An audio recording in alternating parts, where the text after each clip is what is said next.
Welcome back to city news. విద్యార్థి దశ నుండే అవినీతిపై అవగాహన కలిగించినట్లయితే అవినీతి రహిత సమాజాన్ని సృష్టించవచ్చని విజిలెన్స్ ఇన్ఛార్జ్ ఈ రాంబాబు తెలిపారు. అవినీతి రహిత సమాజం ఏ విధంగా సృష్టించవచ్చు అన్న అంశంపై సెంట్రల్ కమిషన్ విజిలెన్స్ ఆదేశాల మేరకు చైతన్య గోదావరి గ్రామీణ బ్యాంక్ ఆధ్వర్యంలో ప్రతి సంవత్సరం నిర్వహించే విజిలెన్స్ వారోత్సవాల సందర్భంగా ఆగస్టు 16వ తేదీ నుండి నవంబర్ 15వ తేదీ వరకు నిర్వహించే వివిధ అవగాహన కార్యక్రమాలలో భాగంగా సోమవారం స్థానిక మార్స్పేటలోని ఎన్సీఆర్ పాఠశాల విద్యార్థులకు అవగాహన సదస్సు నిర్వహించారు. తరతరాల నుండి వస్తున్న అవినీతిని నిర్మూలించడం సాధ్యం కాని పని అని, నేటి బాలలే రేపటి పౌరులు కాబట్టి చిన్నప్పటి నుండి అవినీతి రహిత సమాజంపై అవగాహన కలిగించినట్లయితే అవినీతి రహిత సమాజాన్ని సృష్టించవచ్చని తెలిపారు. కార్యక్రమంలో vigilance officer NV Vijay Kumar, regional manager CH Srinivasarao, పాఠశాల principal Sudharani, Marspeta branch manager Ramanjaneyulu, Chenchupeta manager Suresh, NCC master Puli Bhaskararao తదితరులు పాల్గొన్నారు.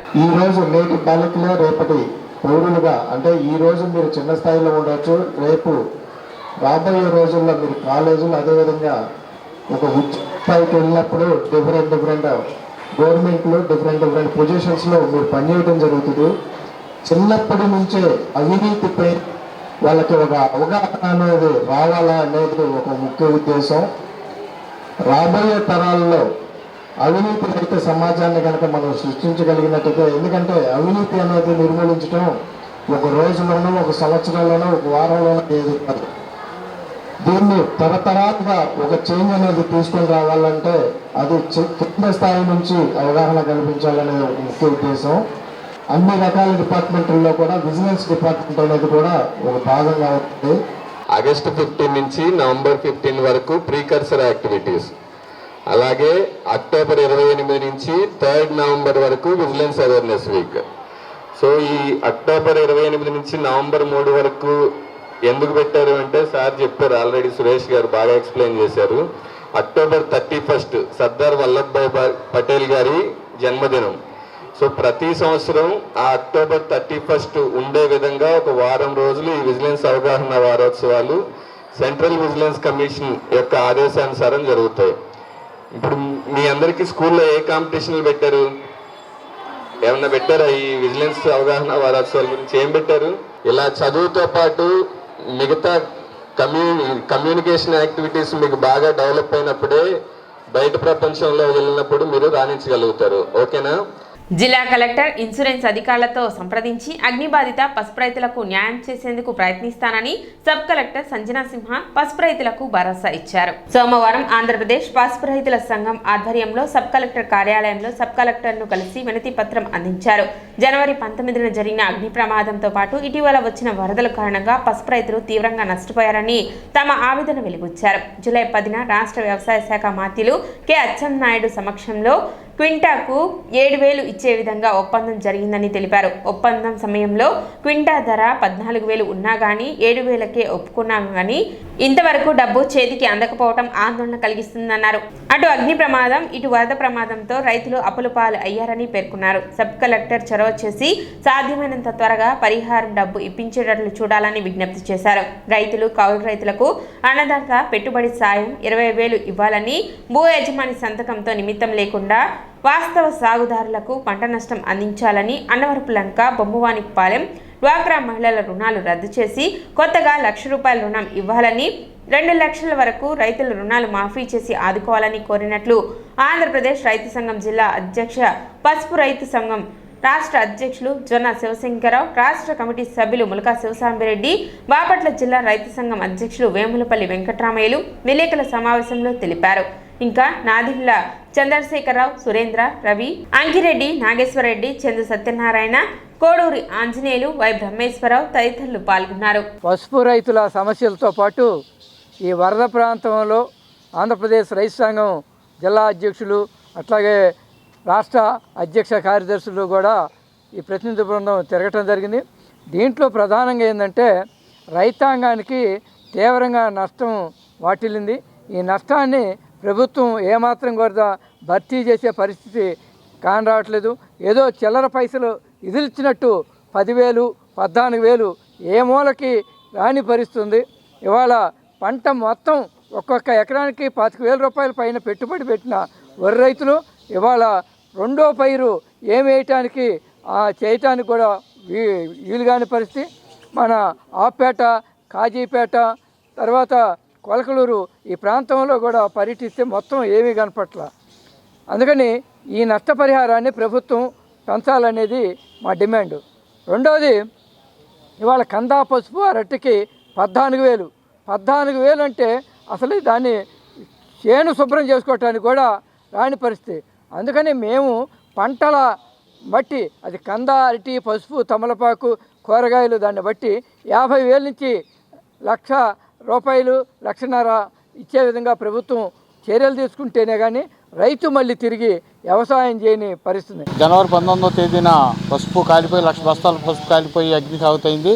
ఆ తర్వాత జనవరి 20వ తేదీ నుండి మొదలుపెట్టి మన జూలై 10వ తేదీ వరకు అనేక ఆందోళనలు, పోరాటాలు చేసిన ఫలితంగా చివరికి ఒక ప్రభుత్వ మంత్రివర్గం మంత్రి గారితో ఒక అగ్రిమెంట్ సమక్షంలో ఒక అగ్రిమెంట్ చేసుకోవడం జరిగింది. ప్రతి క్వింటాకు ₹7,000 రైతుకి ఇచ్చే విధంగా మాట్లాడుకున్నాం.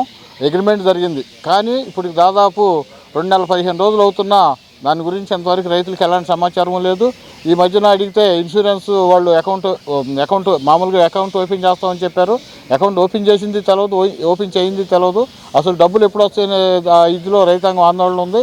దీనికి తోడు పులి మీద పుట్టలాగా ఇటీవల మొదటి వారంలో 1వ తారీఖు వచ్చిన వరదలు, కృష్ణానది వరదల్లో ఏ రైతులైతే పసుపు కాలిపోయి ఆర్థికంగా నష్టపోయారో అదే రైతులు మళ్ళీ వాళ్ళ పసుపు పంట కోల్పోయి దిక్కుదోసం తీసులో ఉన్నారు.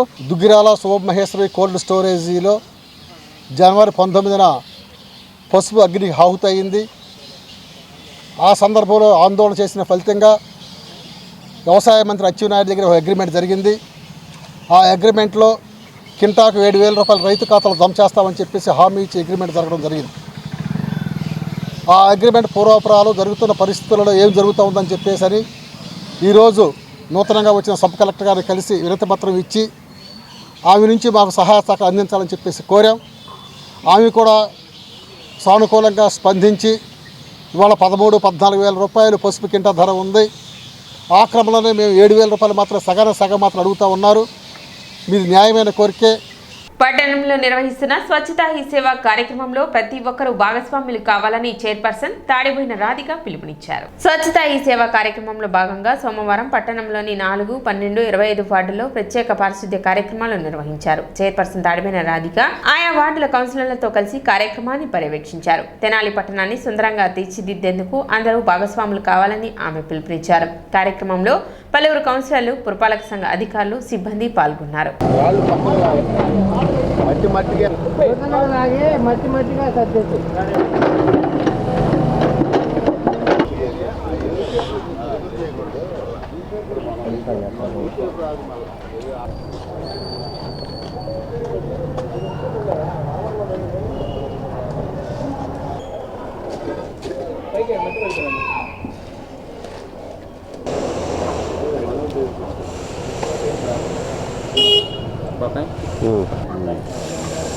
నెక్స్ట్ వాటి మామూలుగా ఫస్టే 12.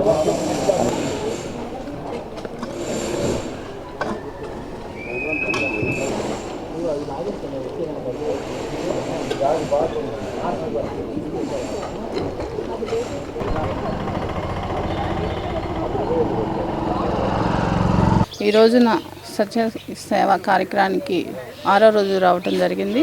25, 12వ వార్డు, 4వ వార్డు, ఈరోజు ఈ 3 వార్డులో పర్యటించి పారిశుద్ధ్య కార్యక్రమానికి వార్డులో శానిటేషన్ అనేది ఎలా జరుగుతుంది, ప్రజలందరూ కూడా ఎలాంటి చెత్త వేయకుండాలనేది కోరుకుంటున్నాము మేము.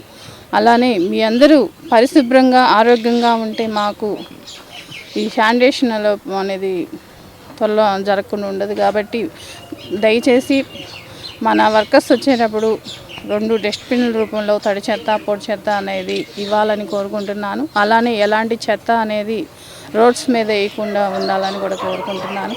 అలానే మీ ఆరోగ్యం కోసమే మేము ఏది చేసినా శానిటేషన్ పరంగా ఏదైనా సరే ఎక్కువగా ఈ కాలువలో ఈ మామూలు కవర్లు ఇలాంటివి వేస్తున్నారు, వ్యర్థాలు వేస్తున్నారు. కాబట్టి వేయకుండా స్వచ్ఛతా హై సేవ అని మన కేంద్రం రాష్ట్ర ప్రభుత్వాలు కలిపెట్టిన భారతదేశ వ్యాప్తంగా జరుగుతున్న ఈ ప్రోగ్రాంలో ఈరోజు తెనాలి పట్టణంలో 25వ వార్డులో మన గౌరవనీయులు మున్సిపల్ చైర్పర్సన్ తాడిపోయిన రాధిక గారు, మరి అట్లానే మున్సిపల్ అసిస్టెంట్ కమిషనర్ గారు, ఈ డిఈలు, ఏఈలు, అట్లానే వివిధ రకాల ఆఫీసర్లు అందరూ కలిసి మరి 25వ వార్డులో తిరగడం జరుగుతుంది. దీంట్లో భాగంగా ఈ వార్డుకు సంబంధించి మరి శానిటరీ విభాగానికి సంబంధించి గ్యాంగ్ వర్కు, షిల్డ్ తీయడం, అట్లానే ఏదన్నా చెట్లు కానీ అట్లాంటి ఏదైనా పొదలు కానీ ఉంటే దాన్ని చేయటం, మరి ఈ దీంట్లో భాగంగా ప్రధానంగా చేయడం జరుగుతుంది. తెనాలి పురపాలక సంఘ పరిధిలో స్వచ్ఛతా ఈ సేవ కార్యక్రమంలో భాగంగా తెనాలి పట్టణంలోని పారిశుద్ధ్య కార్మికులకు స్థానిక పాత ప్రభుత్వ వైద్యశాల ప్రాంగణంలో ప్రత్యేక వైద్య శిబిరం ఏర్పాటు చేసినట్లు జిల్లా ఉప వైద్య ఆరోగ్య శాఖ అధికారిని డాక్టర్ ఈరుగుల అన్నపూర్ణ తెలిపారు. ఈ కార్యక్రమంలో మున్సిపల్ చైర్పర్సన్ తాడిపోయిన Radhika Ramesh, municipal commissioner Bandi Seshanna, municipal ఆరోగ్యాధికారిని డాక్టర్ కారుమూరు హెలెన్ నిర్మల పాల్గొన్నారు. ఈ వైద్య శిబిరంలో doctor B Susmitha, doctor B Srikanth, doctor K Venkateswararao, doctor K Umamaheswari, doctor P Vijay Kiran, doctor M Swetha, doctor P Ankinedu, doctor Mounika Kumar వైద్య పరీక్షలు నిర్వహించి వైద్య సేవలు అందించి మందుల పంపిణీ చేసిన వారిలో ఉన్నారు. ఈ కార్యక్రమానికి ముఖ్య అతిథిగా BJP assembly convener Patibandla Ramakrishna, Vasudeva Naidu Katari, medical camp in charge Mudraboina Vinay Kumar, జిల్లా అధ్యక్షులు మైలా హరికృష్ణ, యోగానంద కిషోర్, కళా రేణుకాదేవి, కార్యవర్గ సభ్యులు మల్లపు రాజు, కనకదుర్గ, బీజేపీ రాష్ట్ర మహిళా మోర్చా కార్యవర్గ సభ్యురాలు ఎం మాధవి తదితరులు పాల్గొన్నారు. ఈ కార్యక్రమంలో ఆరోగ్య విస్తరణాధికారి అందే బాలచంద్రమౌళి, శానిటరీ ఇన్స్పెక్టర్లు, సచివాలయ సిబ్బంది, ఏఎన్ఎంలు, ఆశా కార్యకర్తలు, ఫార్మసిస్ట్, స్టాఫ్ నర్స్, ల్యాబ్ టెక్నీషియన్లు పాల్గొన్నారు. ప్రియతమ ప్రధాని శ్రీ నరేంద్ర మోదీ గారి జన్మదినాన్ని పురస్కరించుకొని సెప్టెంబర్ 17 నుంచి అక్టోబర్ 2 వరకు సేవా పక్వాడా అంటే సేవే పరమావధి అనే ఒక కార్యక్రమాన్ని కేంద్ర ప్రభుత్వం మరియు రాష్ట్ర ప్రభుత్వాలు రెండు సంయుక్తంగా నిర్వహిస్తూ ఉన్నాయి. 17, 18, 19 అనేక చోట్ల బ్లడ్ డొనేషన్ క్యాంప్స్ జరిగినాయి. మళ్ళీ ఈరోజు 23వ తారీఖు ప్రత్యేకంగా ఎవరైతే పారిశుద్ధ్య కార్మికులు ఉంటారో వారందరి కోసం ఒక మెగా హెల్త్ క్యాంపు ఇవాళ గవర్నమెంట్ నిర్వహిస్తూ జరుగుతూ ఉంది. శానిటేషన్ వర్కర్లకి హెల్త్ క్యాంప్ అనేది ఏర్పాటు చేయడం జరిగింది. ముందుగా మన వర్కర్స్ బాగుంటేనే మనం బాగుంటాం. పరిశుభ్రాలు పొద్దున్నే లేచి 5ంటికే వచ్చి బయటకు వచ్చి రోడ్లు కానివ్వండి, వార్డులు కానివ్వండి, ఏదైనా శుభ్రపరిచేది వర్కర్స్ ముందల.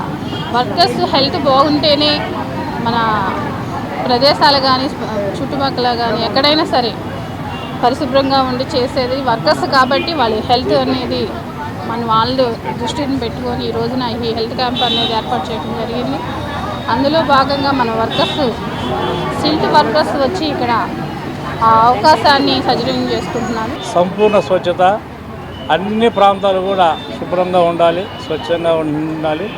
వీటన్నిటి కూడా మనకు ప్రతిరోజు అందిస్తున్నటువంటి వాళ్ళు ఎవరంటే సఫాయి కర్మచారీస్. అందువల్ల ఇంతటి గొప్ప సేవ అందిస్తున్నటువంటి వారిని మనము సత్కరించాలి, సన్మానించాలి. అదేవిధంగా వారి యొక్క ఆరోగ్యాన్ని కూడా మనం గమనించుకొని వారికి ప్రత్యేకంగా హెల్త్ క్యాంప్స్ కానీ వాళ్ళ యొక్క అవసరాలు ఏవైతే ఉన్నాయో వాటన్నింటినీ కూడా గమనించాలి. అందులో భాగంగానే ఈరోజు మన ప్రాంతంలో ఇక్కడ మున్సిపాలిటీలో ఉన్నటువంటి శానిటేషన్ ఆ యొక్క శానిటేషన్ వర్కర్స్ అందరికీ కూడా డాక్టర్ల బృందం చేత ఈరోజు ఒక హెల్త్ క్యాంప్ ఏర్పాటు చేశాము. స్వచ్ఛతకి సేవ కార్యక్రమంలో భాగంగా సెప్టెంబర్ 17వ తారీఖు నుండి అక్టోబర్ 2వ తారీఖు వరకు మన ప్రధాని మోడీ గారు పిలుపునిచ్చారు. ప్రతి ఒక్కొక్క రోజు ఒక్కొక్క కార్యక్రమం. ఒక్కొక్కరోజు చెట్లు నాటడం, ఒక్కొక్క రోజు క్లీనినెస్, ఆఫీసులు క్లీన్ చేసుకోవటం, పార్కులు క్లీన్ చేయటం, అట్లా ఈరోజు అందులో భాగంగా ఈరోజు మనము sanitary వర్కర్స్కి medical camp.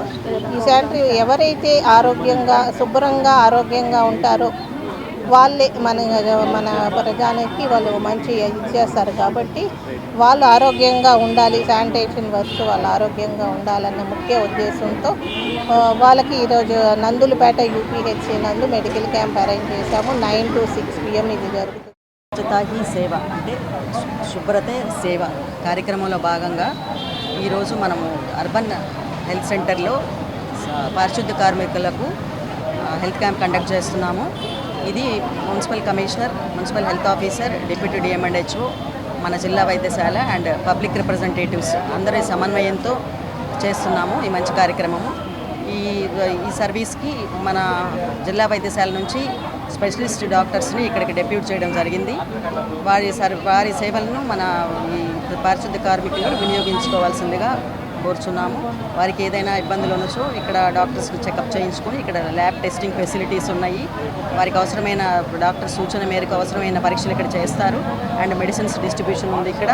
Shri Venkateswara అన్నమాచార్యుల సంకీర్తన సేవా బృందం ఆధ్వర్యంలో డిసెంబర్ 27వ తేదీన తిరుమలలో గోవిందనామ యజ్ఞం నిర్వహించనున్నారు. పిల్లల్లో భక్తిభావం పెంచడంతో పాటు సనాతన ధర్మం నేర్పడం కొరకు 200 మంది పిల్లలు మరియు పెద్దలచే తిరుమల స్వామివారి ఎదుట ఉన్న ఆస్థాన మండపంలో డిసెంబర్ 27వ తేదీన సాంప్రదాయమైన దుస్తులతో గోవిందనామ సంకీర్తన యజ్ఞం చేయదలిచామని శ్రీ వెంకటేశ్వర అన్నమాచార్య సంకీర్తన సేవా బృందం సభ్యులు తెలిపారు.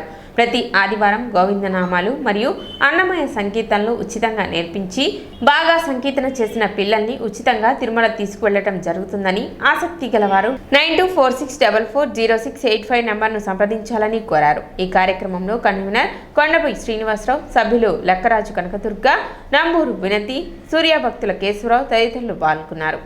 డిసెంబర్ 27వ తారీఖు తిరుమలలో ఆస్థాన మండపంలో గోవిందనామ సంకీర్తన యజ్ఞం చేయదలుచుకున్నాము. మొత్తం సుమారు 200 మంది ఎస్టిమేషన్ చేసాం. 100 మంది పిల్లల చేత 100 మంది పెద్దవాళ్ళ చేత ఈ గోవిందనామ సంకీర్తన చేయదలుచుకున్నాము. ఇందులో ప్రతి ఆదివారం ప్రతి పిల్లలకి, ప్రతి బుధవారం ఆదివారం పెద్దలకి అన్నమయ కీర్తనలు మరియు గోవిందనామాలు ఇక్కడ ఉచితంగా నేర్పించి తెనాలి బోసు రోడ్ల గల వాసవి కన్నికా పరమేశ్వర అమ్మవారి దేవస్థానంలో ఉచితంగా నేర్పించి బాగా పాడిన వాళ్ళకి మా సంస్థ ఖర్చులతో తిరుమల తీసుకెళ్ళి అక్కడ సంకీర్తన చేయదలిచినాము. ఆసక్తి గలవాళ్ళు 9246440685 సంప్రదిస్తే మరిన్ని వివరాలు మీకు తెలియజేస్తాం.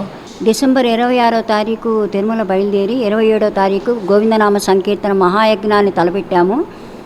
మరి 108 మంది పిల్లల చేత ఈ సంకీర్తన గోవిందనామాలు చేయించాలనే గొప్ప సంకల్ప భావంతో ఈ కార్యక్రమం నిర్వహించడం జరిగింది.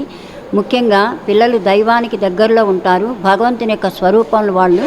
కాబట్టి ఈ భగవంతుని యొక్క స్వరూపానికి దూరం కాకుండా పిల్లల్లో భక్తిభావాన్ని పెంపొందించడం కోసం కేవలం ఈ గోవిందనామ సంకీర్తన మహాయజ్ఞాన్ని తలపెట్టడం జరిగింది. అలాగే తెనాలి శ్రీ వాసవి కన్నికా పరమేశ్వరి అమ్మవారి యొక్క దేవస్థానం యొక్క ప్రాంగణంలో రమా సహిత సత్యనారాయణ స్వామి యొక్క దేవాలయంలో ప్రతి ఆదివారము బుధవారం కూడా అన్నమాచార్య సంకీర్తనలు శ్రీ గాయని కొండపి వసుంధరాదేవి గారి చేత ఈ సంకీర్తనలు నేర్పించడం జరుగుతోంది. కాబట్టి ఈ గొప్ప అవకాశాన్ని అందరూ కూడా వినియోగించుకోవాల్సిందిగా ప్రార్థన. సిటీ న్యూస్ ముంచే ముందు ముఖ్యాంశాలు మరోసారి.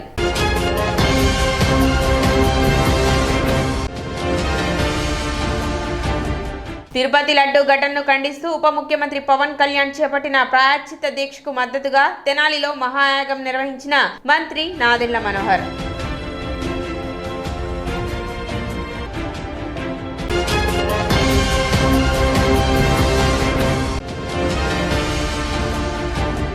అగ్ని బాధిత పసుపు రైతులను ఆదుకోవాలని కోరుతూ సబ్ కలెక్టర్కు వినతి పత్రం అందజేసిన ఏపీ జిల్లా రైతు సంఘం.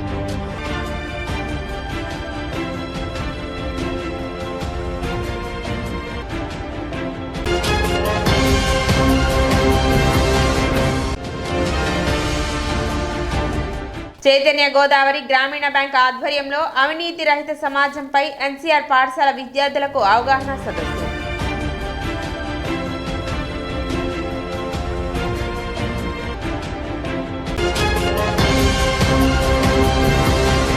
సిటీ న్యూస్ ఇంతటితో సమాప్తం. నమస్కారం.